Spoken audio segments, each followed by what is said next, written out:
Hello दोस्तों। आज का जो टॉपिक है वो है बीआई, बिजनेस इंश्योरेंस। बहुत शॉर्ट में कवर करने की कोशिश करूँगा।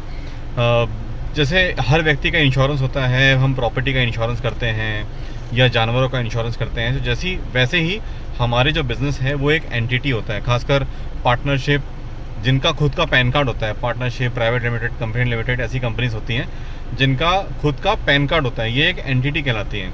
और एंटिटी के रूप में हम इनका भी इंश्योरेंस कर सकते हैं। अब इंश्योरेंस जहाँ पर आता है तो ऑब्वियसली वहाँ कोई ना कोई रिस्क भी होगा।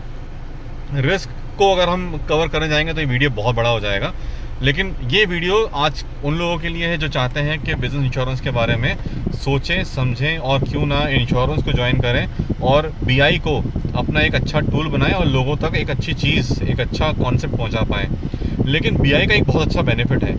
सेक्शन 37/1 के तहत बिज़नेस इंश्योरेंस में किया गया कुछ भी निवेश, चाहे वो एम्प्लॉय के लिए हो, चाहे वो पार्टनर के लिए हो, डायरेक्टर के लिए हो, बहुत सारे कारण होते हैं उसमें, वो एक्सपेंस के रेशियो में आता है और वो नॉन टैक्सेबल हो जाता है। या फिर आप ये कहेंगे उसमें टैक्स आज नहीं लगेगा, आने वाले फ्यूचर में लगेगा। तो आज अगर हम टैक्स पेमेंट कर रहे हैं तो वो तो वैसे ही पैसा हाथ से चला गया। और फ़र्ज़ कीजिए मेरे पास एक फॉर्म है, सैलरी वैलरी सब कुछ बांटने के बाद उसमें जो प्रॉफिट बच रहा है वो 1 करोड़ का बच रहा है। अब अगर मैं उस फर्म पे 1 करोड़ का टर्नओवर, 1 करोड़ का जो बचा हुआ अमाउंट अगर प्रॉफिट दिखा देता हूँ तो वो सूखा सूखा 33% टैक्स काट देगा। 33 का मतलब है 30% का टैक्स हो गया, थोड़ा बहुत एजुकेशन सेस वगैरह मिला के वो 32 कुछ बन जाता है। तो 33 राउंड करके लेके चल रहा हूँ। अब मेरे पास 1 करोड़ का फंड है, उसमें से 33 लाख रुपये टैक्स कटने ही वाला है और वो तो मैं सरकार को देने ही वाला हूँ।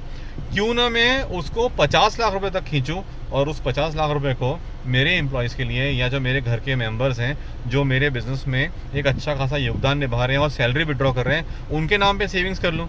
ये ऐसा भी हम कर सकते हैं और वो नॉन टैक्सेबल हो जाएगा। अर्थात 1 करोड़ में से 50 लाख रुपए अगर मैं इन्वेस्टमेंट कर दूं तो वो नॉन टैक्सेबल कैटेगरी में चला जाएगा, उसमें टैक्स नहीं लगेगा।